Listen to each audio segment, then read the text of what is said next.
الحمد للہ الذی علم الانسان ما لم يعلم والصلاة والسلام علی قاسم العلوم والحکم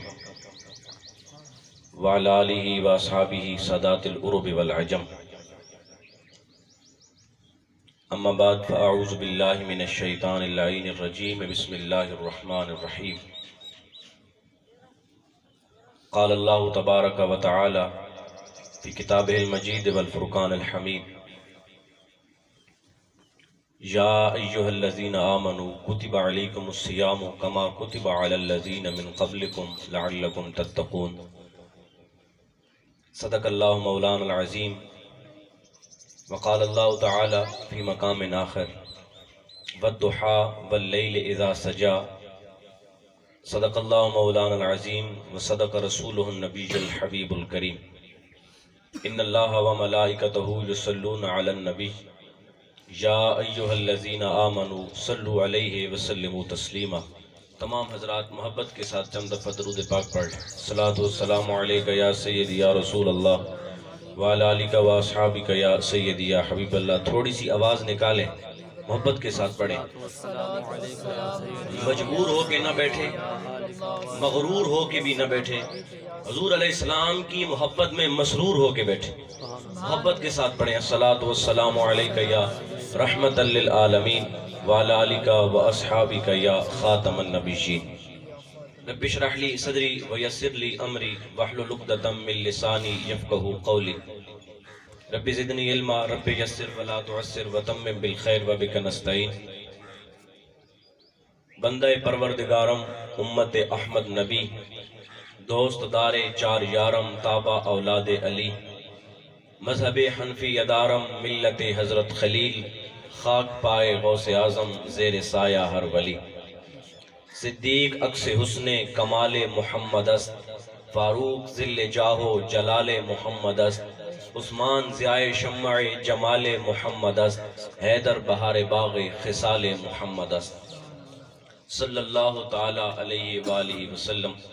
یا صاحب الجمال و یا سید البشر من وجہک المنیر لقد نور القمر لا یمکن الثناء کما کان حقہ بعد از خدا بزرگ توئی قصہ مختصر۔ سکوں عصر ہند مٹھ مدنی دے سدے حال دے کرم ہزار تھی سن۔ سکوں عصر ہند مٹھ مدنی دے سدے حال دے کرم ہزار تھی سن۔ صدیق عمر عثمان و علی حامی سادے چارے یار تھی سن۔ اسی نفسا نفسی دی معاشر دے ادو جلوہ گر سرکار تھی سن۔ جنیا ناتاں تابش پڑھ دے ہیں اندے لب ہل سن بیڑے پار تھی سن۔ اور خاک مجھ میں کمال رکھا ہے، خاک مجھ میں کمال رکھا ہے۔ جہاں بھی جاتے ہیں لوگ اپنی پلکیں بچھا دیتے ہیں، جہاں بھی جاتے ہیں لوگ عزتوں کے تاج پہنا دیتے ہیں، جہاں بھی جاتے ہیں لوگ عزت کی مسند پہ بٹھا دیتے ہیں، جہاں بھی جاتے ہیں لوگ عزت اور احترام کی وجہ سے کھڑے ہو جاتے ہیں۔ یہ کیا ہے؟ میرے اندر کوئی کمال ہے؟ شاعر کہتا ہے کہ خاک مجھ میں کمال رکھا ہے، مصطفیٰ نے سنبھال رکھا ہے۔ یہ میرا کمال نہیں ہے، یہ زہرا کے بابے کے در کی نوکری کا کمال ہے۔ ہم حضور کا ذکر کرتے ہیں، لوگ ہمیں عزتوں کے تاج پہنا دیتے ہیں۔ خاک مجھ میں کمال رکھا ہے، مصطفیٰ نے سنبھال رکھا ہے، اور ڈال کر میرے عیبوں پہ پردہ مجھے اچھوں میں ڈال رکھا ہے۔ اور یہ غلام تو کب کے مر گئے ہوتے آقا، تیرے ٹکڑوں نے پال رکھا ہے۔ اللہ کی حمد و ثنا کے بعد حضور نبی کریم صلی اللہ تعالی علیہ وسلم کی بارگاہ میں ہدیہ عقیدت و محبت پیش کرنے کے بعد معزز حاضرین و سامعین برادران اسلام، آج ہم سب محمد وقار محمد وقاص ان کی والدہ کے اصال ثواب کے حوالے سے چہلم شریف کی محفل میں جمع ہیں۔ دعا ہے کہ اللہ رب العالمین ان کی والدہ کی کامل بخشش فرمائے، کروٹ کروٹ جنت کی بہاریں عطا فرمائے۔ میں نے جو آپ حضرات کے سامنے قرآن مجید فرقان حمید کی آیات بینات تلاوت کی ہیں، ان کے ترجمہ و تفسیر سے پہلے میں ایک دو حدیثیں اس محفل کی مناسبت کے حوالے سے آپ کے سامنے رکھنا چاہتا ہوں۔ اور جب ہم حدیث پاک پڑھتے تھے تو ہمارے استاد محترم ہمیں پڑھانے سے پہلے یہ فرماتے تھے کہ بیٹا حدیث اس نیت سے سننا کہ ہم جو سنیں گے اس کے اوپر عمل کرنے والے بن جائیں گے. جو میں آپ کو حدیث پاک سنا رہا ہوں آپ اس نیت کے ساتھ سنیں کہ ہم جو بھی حضور کا فرمان سنیں گے خود بھی عمل کریں گے, آگے لوگوں تک بھی پہنچائیں گے. میرے آقا صلی اللہ علیہ وسلم تشریف فرما ہے, ایک صحابی حضور کی خدمت میں حاضر ہو گئے. عرض کرتے ہیں ان امی افتلتت, یا رسول اللہ میری امی جان فوت ہو چکی ہیں, ان کا وصال ہو گیا, وہ دنیا سے پردہ کر گئی, مگر مرنے سے پہلے انہوں نے کوئی کلام نہیں کیا, مرنے سے پہلے انہوں نے کوئی بات نہیں کی, بس وہ بیمار تھی, اچانک ان کا وصال ہو گیا. لو تکلمت تصدقت, حضور میں یہ گمان کرتا ہوں کہ اگر میری ماں مرنے سے پہلے کوئی بات کرتی تو وہ اللہ کے راستے میں صدقہ و خیرات کرتی, لیکن چونکہ اچانک انتقال ہو گیا وہ تو کچھ کہہ نہ سکی, وہ تو کوئی کام کر نہ سکی. افلہا اجر ان تصدقت عنہا, حضور میں یہ پوچھنا چاہتا ہوں کیا میں اپنی ماں کے لیے صدقہ و خیرات کروں تو میری ماں کو ثواب ملے گا؟ میرے آقا نے فرمایا قال نعم, اے میرے غلام تو ماں کی طرف سے صدقہ و خیرات کر, تیرے صدقہ و خیرات کرنے کی برکت سے اللہ تیری ماں کی قبر کو ٹھنڈا فرمائے گا. جب اتنی بات میرے آقا نے کی تو وہ صحابی کھڑے ہو گئے. عرض کرتے ہیں حضور میں ایک کنواں خرید کے اپنی ماں کے نام پہ صدقہ و خیرات کر دیتا ہوں. میرے آقا نے ارشاد فرمایا میرے غلام پھر سن, جب تک لوگ اس کنویں سے پانی پیتے رہیں گے تیری مرحومہ ماں کی قبر کو اللہ کا جنت کا باغ بنا دے گا. پھر دوسری حدیث پاک سنیے, میرے کریم آقا صلی اللہ علیہ وسلم ارشاد فرماتے ہیں کہ ان اللہ عز و جل لیرفع الدرجۃ فی الجنہ, کہ ایک شخص اللہ رب العالمین کی بارگاہ میں حاضر تھا, بیٹھے بیٹھے اللہ نے اس کا جنت میں درجہ بلند کر دیا. جب اچانک درجہ بلند ہو گیا, کوئی ظاہری نیکی نظر نہیں آئی, کوئی کمال نظر نہیں آیا. جب درجہ بلند ہوا تو عرض کرتا ہے فَيَقُولُ يَا رَبِّ أَنَّا لِي هَذَا, حضور میں تو بیٹھا تھا, مجھے بیٹھے بیٹھے اچانک اوپر درجے پہ بٹھا دیا گیا, یا اللہ یہ تو بتائیے کہ یہ میرا درجہ بلند کس وجہ سے ہوا؟ نماز پڑھنے کی وجہ سے بلند ہوا, یا روزہ رکھنے کی وجہ سے بلند ہوا, یا حج کرنے کی وجہ سے بلند ہوا, یا صدقہ و خیرات کی وجہ سے بلند ہوا؟ تو رب العالمین نے فرمایا میرے غلام سن, یہ جو ہم نے تیرا جنت میں درجہ بلند کیا ہے, نہ نماز کی وجہ سے بلند کیا, نہ روزے کی وجہ سے بلند کیا, نہ حج کی وجہ سے بلند کیا, نہ صدقہ و خیرات کی وجہ سے بلند کیا. باری تعالیٰ پھر یہ تو بتا کہ جنت میں درجہ بلند کیوں ہوا؟ اللہ رب العالمین فرماتا ہے بے استغفار والدے کا لاکا, جو تو پیچھے اولاد چھوڑ کے آیا تھا اس نے آج تیرے لیے مغفرت کی دعا مانگی ہے, تیری اولاد کی دعا کی برکت سے ہم نے تیرا جنت میں درجہ بلند کر دیا. تو اس سے پتہ چلا کہ اگر اولاد اپنے مرحوم والدین کے لیے دعا کر دے تو اولاد کی دعا کی برکت سے اللہ والدین کے درجات کو بلند کر دیتا ہے.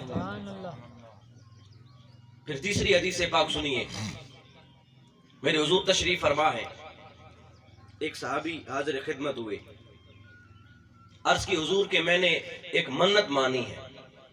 آپ میری بات سمجھ رہے ہیں نا, گفتگو سمجھ آ رہی ہے؟ حضور میں نے منت مانی ہے کہ اگر میرا فلاں کام ہو گیا تو میں جنت کی چوکھٹ چوموں گا. میرے آقا نے فرمایا پھر کیا ہوا؟ عرض کرتا ہے حضور میں آپ کے پاس اس لیے حاضر ہوا کہ میں نے جو منت مانی تھی وہ میرا کام ہو چکا ہے. اب منت کو پورا کرنا واجب اور ضروری, اگر نہ کیا تو گناہگار ہو. حضور پوچھنا یہ ہے کہ ابھی جنت میں تو پہنچا نہیں, منت یہ تھی کہ کام ہوا تو جنت کی چوکھٹ چوموں گا, کام تو ہو چکا, اب میں جنت کی چوکھٹ کیسے چوم کے منت کو پورا کروں؟ میرے آقا نے فرمایا کہ تمہارے والدین زندہ ہیں. عرض کی حضور والدین کا تو انتقال ہو چکا ہے, ماں باپ تو فوت ہو گئے. میرے آقا نے پھر مسکرا کے کہا میرے غلام تم میرے دربار میں آیا ہے, یہ دربار وہ ہے جہاں آنے والوں کے دل توڑے نہیں جاتے, ان کے دلوں کو جوڑا جاتا ہے. یہاں کسی کو خالی نہیں بھیجا جاتا, حضور ماں باپ تو انتقال کر گئے، میرے آقا نے فرمایا میرے غلام پھر بھی پریشان ہونے کی ضرورت نہیں ہے، تم قبرستان چلے جاؤ، ماں باپ کی قبروں کو جا کے چوم لو، یوں سمجھنا جنت کی چوکھٹ چوم کے آئے ہو، تمہاری منت پوری ہو جائے گی۔ پھر امام الانبیاء کے غلاموں توجہ کیجئے، اگلی حدیث پاک سنیے۔ صحابہ کہتے ہیں ہم مسجد میں بیٹھے ہیں، حضور علیہ السلام تشریف لائے، آپ نے منبر کی پہلی سیڑھی پہ قدم رکھا تو فرمایا آمین، دوسری سیڑھی پہ قدم رکھا تو فرمایا آمین، تیسری سیڑھی پہ قدم رکھا تو فرمایا آمین۔ صحابہ حیران کہ دعا مانگنے والا تو نظر نہیں آیا، حضور نے پہلا قدم رکھا تو آمین کہا، دوسرے قدم پہ آمین، تیسرے پہ بھی آمین۔ جب میرے آقا خطبہ دے کے فارغ ہوئے تو صحابہ نے عرض کی حضور ہم یہ پوچھنا چاہتے ہیں کہ ہمیں دعا مانگنے والا تو نظر نہیں آیا، مگر کون تھا جس کی دعا پہ آپ آمین کہہ کے چلے جا رہے تھے؟ میرے آقا نے فرمایا جب میں اپنے حجرے سے نکلا تو سامنے جبرائیل آ گئے، سامنے جبرائیل آ گئے۔ حضور کیا ہوا؟ میرے آقا نے فرمایا میں سیڑھیوں پہ قدم رکھتا جا رہا تھا، جبرائیل دعائیں کرتے جا رہے تھے۔ فرمایا جبرائیل دعا کر رہے تھے، آمینہ کا لال آمین کہتے جا رہے تھے۔ صحابہ عرض کرتے ہیں حضور یہ تو بتائیے کہ وہ دعا کیا تھی جو حضرت جبرائیل دعا مانگ رہے ہیں، آپ ان کی دعا پہ آمین کہتے جا رہے ہیں۔ اب سنیے امام الانبیاء کے غلاموں، وہ دعائیں کیا تھی؟ میرے آقا نے فرمایا جب میں نے منبر کی پہلی سیڑھی پہ قدم رکھا تو جبرائیل نے کہا یا رسول اللہ وہ بندہ ذلیل و رسوا ہو جائے، وہ بندہ تباہ و برباد ہو جائے جس کے سامنے آپ کا ذکر کیا جائے اور وہ آپ کی ذات پہ درود و سلام نہ پڑے۔ میرے آقا نے فرمایا میں نے کہا آمین۔ پھر میرے آقا نے فرمایا جب میں نے دوسری سیڑھی پہ قدم رکھا تو جبرائیل نے دوسری دعا مانگی یا رسول اللہ وہ بندہ بھی تباہ و برباد ہو جائے جو رمضان کے مہینے کو اپنی زندگی میں پائے اور رمضان کا مہینہ ختم ہونے سے پہلے پہلے اپنے گناہوں کی بخشش نہ کروا سکے۔ میرے آقا نے فرمایا میں نے کہا آمین۔ صحابہ عرض کرتے ہیں حضور جب آپ نے منبر کی تیسری سیڑھی پہ قدم رکھا تو اس وقت کیا دعا مانگی؟ حضرت جبرائیل نے میرے آقا نے فرمایا سنو میرے غلاموں، جب میں نے منبر کی تیسری سیڑھی پہ قدم رکھا سامنے جبرائیل کھڑے دعا مانگ رہے ہیں۔ جبرائیل نے دعا مانگی یا رسول اللہ وہ بندہ بھی تباہ و برباد ہو جائے جو اپنے والدین کی خدمت کر کے جنت حاصل نہ کر سکے۔ تو توجہ طلب بات ہے امام الانبیاء کے غلاموں، آج ہمارا کردار کیا ہے؟ کیا ہم والدین کی فرما بردار ہیں؟ کیا ہم والدین کی خدمت کرنے والے ہیں؟ کیا ہم اپنے والدین کے قدم دبانے والے ہیں؟ کیا ہم اپنے والدین کی آنکھیں ٹھنڈی کرنے والے ہیں؟ آج ہمارا کردار کیا ہے؟ آج ہمارے والدین تو تڑپ رہے ہیں کہ کاش میرا بیٹا ایک دفعہ آ کے مجھے اپنا زیارت کروا جائے۔ آج والدین ترس رہے ہیں کہ ایک لمحہ بیٹا میرے پاس آ کے بیٹھ جائے، محبت کی باتیں کرے۔ آج ہمارے والدین قبروں میں انتظار کر رہے ہیں کہ کاش میرا بیٹا آئے اور آ کے میرے لیے مغفرت کی دعا مانگے۔ آج ہمارا کردار یہ ہے۔ اور ادھر حضور علیہ السلام کہتے ہیں کہ حضرت جبرائیل یہ دعا کر رہے ہیں حضور وہ بندہ برباد ہو جائے جس نے اپنے والدین کی خدمت نہ کی ہو۔ آج اگر ہمیں موقع ملا ہے تو ہم ماں باپ کی خدمت کریں، ان کے قدموں میں بیٹھ جائیں۔ میرے آقا صلی اللہ تعالی علیہ وسلم کی حدیث ہے، میرے آقا نے ارشاد فرمایا کہ میری تو ماں کا انتقال ہو چکا تھا، اگر میری ماں مجھے نماز کے دوران پکارتی تو میں نماز چھوڑ کے اپنے ماں کے قدموں میں حاضر ہو جاتا۔ آج ہمارا کردار کیا ہے امام الانبیاء کے بولا؟ مولانا روم رحمت اللہ تعالی علیہ نے لکھا بڑی پیاری بات، ایک بوڑھی خاتون تھی، اس کا ایک ہی بیٹا تھا، خاوند کا انتقال ہو چکا ہے، اس نے اپنے بیٹے کو حافظ قرآن بنا دیا اور بیٹے کو وصیت کی بیٹا میں نے تجھے حافظ قرآن بنایا ہے، جب تک زندہ رہنا قرآن کے ساتھ اپنا تعلق جوڑ کے رکھنا، اس کی تلاوت کبھی نہ چھوڑنا۔ اس بوڑھی ماں کا انتقال ہو گیا، اس بیٹے کی عادت یہ ہے کہ وہ ہر روز قبرستان جاتا ہے، ماں کی قبر کے سرانے بیٹھ کے قرآن کریم کی منزل پڑھتا ہے، اس کی یہ عادت ہے۔ ایک رات وہ اپنے گھر میں سویا، خواب میں کیا دیکھتا ہے کہ اس کی بوڑھی ماں اس کے سامنے کھڑی ہے، سبز لباس پہنا ہے، چہرے پہ خوشی کے آثار ظاہر ہے۔ بیٹے نے جب اپنی ماں کو دیکھا تو پوچھا اے میری امی جان اللہ نے مرنے کے بعد آپ کے ساتھ کیا معاملہ کیا؟ تو ماں کہتی ہے بیٹا میں نے تجھے حافظ قرآن بنایا تھا، اس کی برکت سے اللہ نے میری قبر کو جنت کا باغ بنا دیا ہے۔ تو بیٹا پوچھتا ہے امی جان میں ہر روز آپ کی قبر پہ آتا ہوں، آپ کو فائدہ ہوتا ہے؟ آپ ان کی والدہ کہنے لگی بیٹا تم ہر روز قبرستان میں آتے ہو، میری قبر کے سرانے بیٹھ کے منزل پڑھتے ہو، صرف مجھے نہیں سارے قبرستان والوں کو فائدہ پہنچتا ہے۔ میرے آقا کی حدیث ہے، میرے آقا نے ارشاد فرمایا جس قبرستان سے باعمل حافظ قرآن ایک دفعہ گزر جائے، جس قبرستان سے باعمل عالم دین ایک دفعہ گزر جائے، اللہ 40 دن کے لیے عذاب اٹھا لیتا ہے۔ اور پھر میرے آقا فرماتے ہیں تم کیا سمجھتے ہو کہ اللہ کی شان یہ ہے کہ اللہ ایک دفعہ عذاب اٹھا لے پھر عذاب لے آئے گا؟ فرمایا نہیں، جس قبرستان سے اللہ ایک دفعہ عذاب اٹھا لیتا ہے پھر قیامت تک اپنی رحمتوں کا نزول فرماتا رہتا ہے۔ یار جس قبرستان سے باعمل حافظ قرآن گزر جائے، جس قبرستان سے باعمل عالم دین گزر جائے، اللہ 40 دن کے لیے عذاب اٹھا لیتا ہے۔ تو وہ والدین کتنے خوش بخت ہیں جنہوں نے اپنی اولاد کو حافظ قرآن بنا دیا ہے۔ ماں کہتی ہے بیٹا صرف مجھے فائدہ نہیں بلکہ پورے قبرستان والوں کو فائدہ ہوتا ہے۔ بیٹا کہتا ہے اچھا امیاں آپ کو پتہ چلتا ہے میں قبرستان میں آ کے منظر پڑھتا ہوں؟ ماں کہتی ہے اب سنیے امام الانبیاء کے غلاموں، مولانا روم نے بڑی پیاری بات کی۔ ماں کہتی ہے بیٹا جب تم گھر سے نکلتے ہو قبرستان کے دروازے پہ پہنچتے ہو، سارے قبرستان والے میری میت میری قبر کے گرد جمع ہو جاتے ہیں اور مجھے مبارکباد دے کے کہتے ہیں اے خاتون تجھے مبارک ہو، تو نے اپنے بیٹے کو حافظ قرآن بنایا تھا، آج تیرا بیٹا قبرستان کے دروازے پہ کھڑا ہے اپنے ساتھ اللہ کی رحمتیں لے کے آ رہا ہے۔ نعرہ تکبیر، نعرہ رسالت، نعرہ حیدری۔ تو توجہ طلب بات ہے امام الانبیاء کے غلاموں، جو بیٹے کو حافظ قرآن بنا جائے وہ قبرستان میں ماں کی قبر پہ منزل پڑھنے کے لیے حاضر ہو جائے تو اس کے منزل پڑھنے کی برکت سے صرف اس والدہ کا عذاب نہیں اٹھا لیا جاتا، تمام قبرستان والوں کی قبروں کو جنت کا باغ بنا دیا جاتا ہے۔ سبحان اللہ، سبحان اللہ۔ تو کتنی بڑی اجر کی بات ہے کہ اگر آج ہم اپنے بچوں کو حافظ قرآن بنا جائیں۔ حضور علیہ السلام تشریف فرمائیں، بڑی پیاری بات، حضرت علی مرتضیٰ شیر خدا کرم اللہ تعالیٰ وجہ الکریم فرماتے ہیں آپ تھکے تو نہیں ہیں؟ ابھی رمضان شریف کا مہینہ آنے والا ہے، بڑی برکتوں والا مہینہ ہے۔ حضرت علی مرتضیٰ شیر خدا نے فرمایا اگر اللہ نے اپنے محبوب کی امت کو بخشنا نہ ہوتا تو وہ 2 چیزیں اپنے محبوب کی امت کو کبھی عطا نہ کرتا۔ اس نے 2 چیزیں اپنے محبوب کی امت کو دے کے اپنے محبوب کی امت کو بخشنے کا پروگرام بنا دیا۔ حضرت علی سے پوچھا گیا جناب یہ تو بتائیے کہ وہ 2 چیزیں کیا ہیں جو اللہ نے اپنے محبوب کی امت کو عطا فرمائی؟ آپ نے فرمایا ایک سورت اخلاص عطا کی، دوسرا رمضان کا مہینہ عطا کر دیا۔ پھر میرے آقا کی حدیث ہے، حضور علیہ السلام تشریف فرمائے، اب سنیے بڑی توجہ طلب بات ہے، رمضان کے مہینے میں کیا ہوتا ہے؟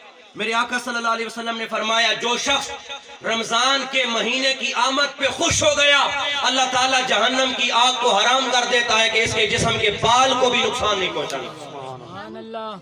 پھر میرے آقا کی حدیث ہے، میرے آقا نے ارشاد فرمایا اگر میری امت کو پتہ چل جائے کہ رمضان میں کتنی برکتیں اور رحمتیں نازل ہوتی ہیں تو میری امت تمنا کرتی کاش سارا سال رمضان کا مہینہ ہی رہتا۔ حضرت علی مرتضیٰ کہتے ہیں کہ اللہ نے 2 چیزیں عطا کر کے اپنے محبوب کی امت کو بخشنے کا اعلان کر دیا۔ اب یہ تو تھا رمضان کہ رمضان کے مہینے میں اللہ کی برکتیں نازل ہوتی۔ پھر ہمارے بزرگوں نے بڑی پیاری بات کی، انہوں نے کہا کہ جس طرح حضرت یعقوب علیہ السلام کے 12 بیٹے تھے، ان 12 بیٹوں میں حضرت یوسف علیہ السلام کو مقام اور مرتبہ حاصل ہے، اسی طرح 12 سال کے 12 مہینوں میں رمضان المبارک کے مہینے کو فضیلت اور مقام حاصل ہے۔ پھر ہمارے بزرگوں نے لکھا کہ حضرت یعقوب علیہ السلام کے 12 بیٹے تھے، ان میں حضرت یوسف علیہ السلام مقام اور مرتبے والے تھے، ان کی عزت اور مقام اور مرتبے کی وجہ سے اللہ نے ان کے باقی 11 بیٹوں کو معاف کر دیا تھا. یہی فضیلت رمضان کو حاصل ہے. اللہ رب العالمین نے رمضان کا مہینہ عطا کر کے اپنے محبوب کی امت کو اعلان کر دیا, اے میرے محبوب کی امتیوں, اس رمضان کے مہینے کی برکت سے تمہارے باقی 11 مہینوں کے گناہوں کو معاف فرما دیا ہے. تو یہ تو مقام اور مرتبہ ہے رمضان کا. پھر میرے آقا کی حدیث ہے, میرے آقا نے ارشاد فرمایا جب رمضان کی پہلی رات آتی ہے جنت کو سجا دیا جاتا ہے. سبحان اللہ. عرش الہی کے نیچے ایک ہوا چلتی ہے. جب ہوا چلتی ہے تو وہ جنت کے درختوں کے پتوں کو حرکت دیتی ہے.